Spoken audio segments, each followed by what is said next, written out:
empire rise. Systems break. History leaves scars that never fully disappear.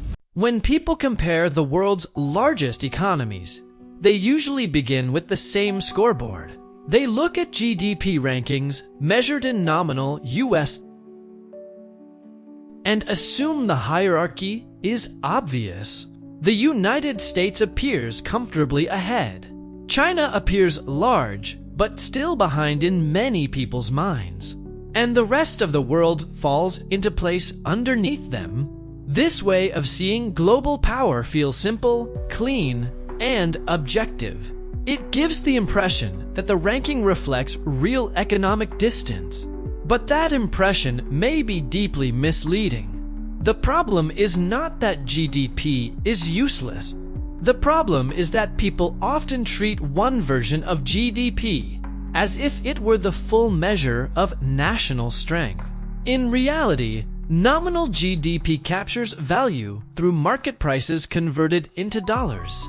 And those prices are shaped by very different wage structures, housing costs, service costs, financial systems, and domestic pricing environments. That means two countries can produce very different amounts of real goods, infrastructure, industrial capacity, and everyday economic output, while appearing much closer or much farther apart, depending on the prices attached to those activities. That is where the misunderstanding begins. A haircut in one country may cost 5 times more than a haircut in another. A dental visit, a hotel room, a legal consultation, or a hospital procedure may appear to generate far more economic value in a high-cost country than in a lower-cost one, even when the underlying service is comparable or, in some cases, less efficient. This does not mean the high-cost country is fake. It means price and output are not the same thing. And when people confuse the two, they may end up reading the size of an economy through the lens of cost inflation rather than real productive depth. That is why the world may be misreading China's real economic power. China is often measured through a framework that captures its output at lower price levels, while the United States is measured through a framework shaped by much higher domestic prices, especially in services. As a result, the gap between the two may look clearer on paper than it feels in industry. Infrastructure, logistic, manufacturing, electricity use, and physical production. This does not mean every official ranking is wrong. It means the most common ranking may be telling only part of the story. And that partial story has shaped how much of the world thinks about power.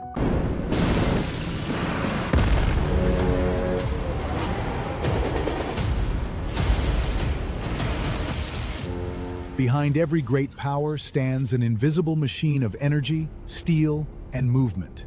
The first reason China's real economic power may be underestimated is that nominal GDP rewards expensive economies. This is one of the least understood features of global comparison.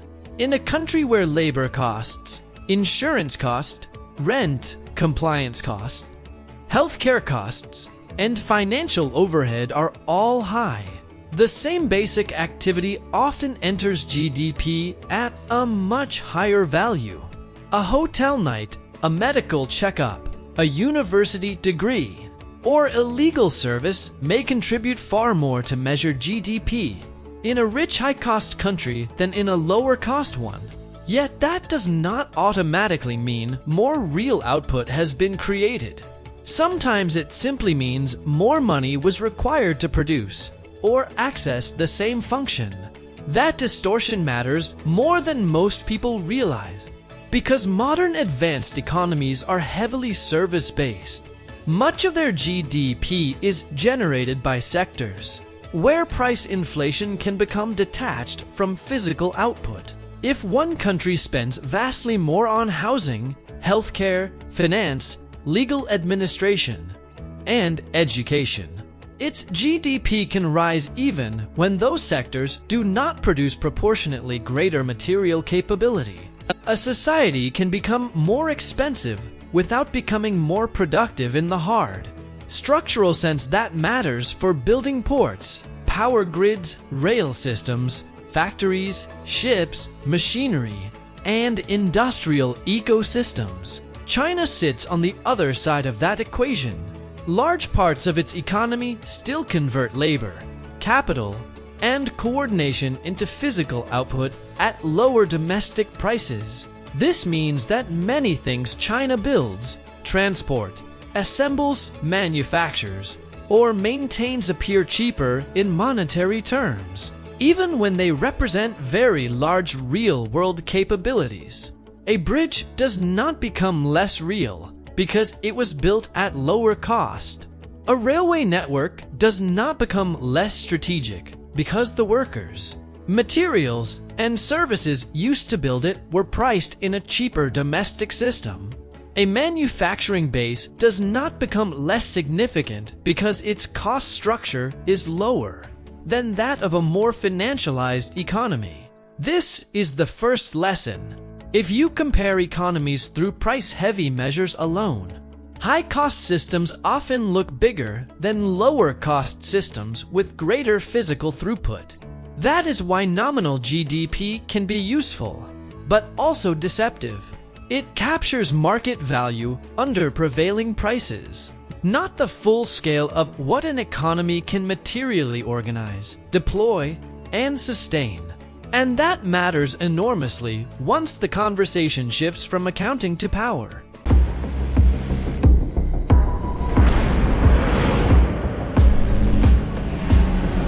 Power is not what a nation claims. Power is what its system can keep alive.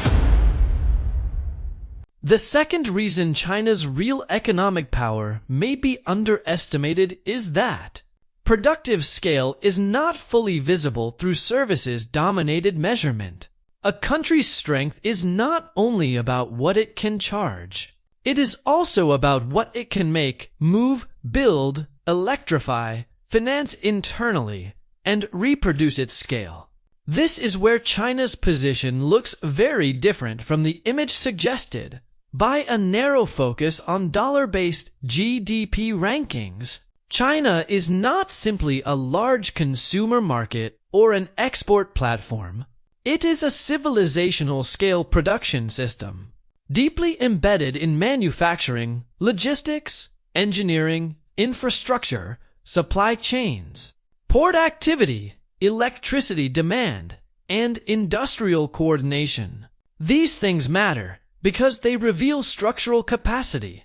A country that can produce steel, cement, machinery, electronics, vehicles, ships, power equipment, solar panels, batteries, chemicals, and industrial components at extraordinary scale possesses a form of economic weight that cannot be captured fully by comparing the price of domestic services. The same is true of transport networks, grid expansion, port throughput, warehousing, industrial clustering, and coordinated construction. These are not secondary details, that they are the physical skeleton of economic power. They determine how quickly a country could expand production, absorb shocks, reroute trade, mobilize labor, and translate scale into geopolitical resilience. This is where many outsiders may still be looking at the wrong indicators. They see the United States earning more value per service transaction and conclude that the economic hierarchy must therefore be much wider than it appears in industrial reality. But the world does not run on legal fees and hospital invoices alone. It also runs on containers, metals, components, fuel systems, power generation, machine tool, transport quarters, and manufacturing depth. And in many of those areas, China's scale is not marginally large. It is systemically large. It shapes global prices, global supply chains, and the physical conditions under which other economies function. That is the second lesson. An economy may look smaller than it really is when people focus too heavily on prices and not enough on productive ecosystems. Once you begin looking at industry, infrastructure, logistics, and material throughput, China looks less like a country trailing the leader and more like a parallel center of world economic gravity, operating under a different pricing structure and a different developmental model. That changes the meaning of the scoreboard. The third reason the world may be misreading China's real economic power is that it keeps confusing financial visibility with total national capability. The United States still holds extraordinary advantages. The dollar remains dominant. American capital markets are deeper. U.S. firms still lead in critical technologies, global finance, branding, and high-end innovation. Nominal GDP matters because international purchasing power matters. Global investment power matters. Reserve currency power matters. None of that should be dismissed. But the mistake begins when people assume those advantages automatically provide a complete picture of relative economic strength. They do not. A country can dominate global finance and still find that another country builds a larger share of the world's industrial base.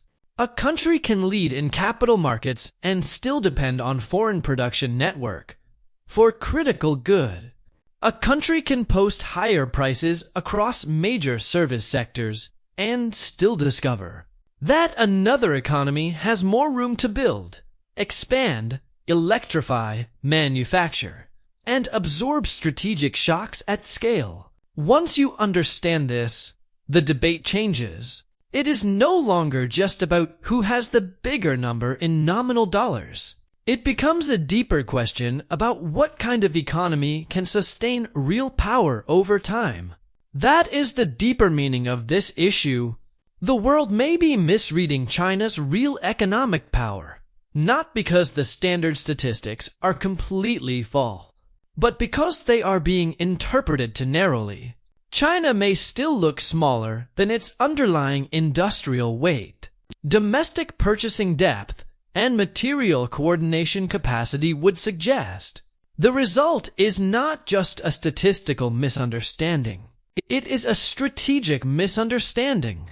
If policymakers, investors, analysts, and audiences think in overly nominal terms, they may underestimate how much power can be generated by lower-cost production systems operating at continental scale. History often punishes the kind of misreading. Great power competition is not decided only by spreadsheet. It is shaped by production, resilience, logistics, energy, infrastructure, supply chains, internal market depth, and the ability to convert economic scale into long-term strategic leverage. If the world keeps reading economic strength through a framework that overweights price and underweights productive capacity, then it may keep misunderstanding not just China's size, but the changing balance of power in the world itself. That is why this story matters. If you want to understand the real competition between major powers, do not just watch the rankings. Watch the factories behind them, the grids beneath them, the ports feeding them, the supply chains linking them, and the pricing systems distorting them, because that is where the real story begins. We are not just following events. We are tracing the forces that move them.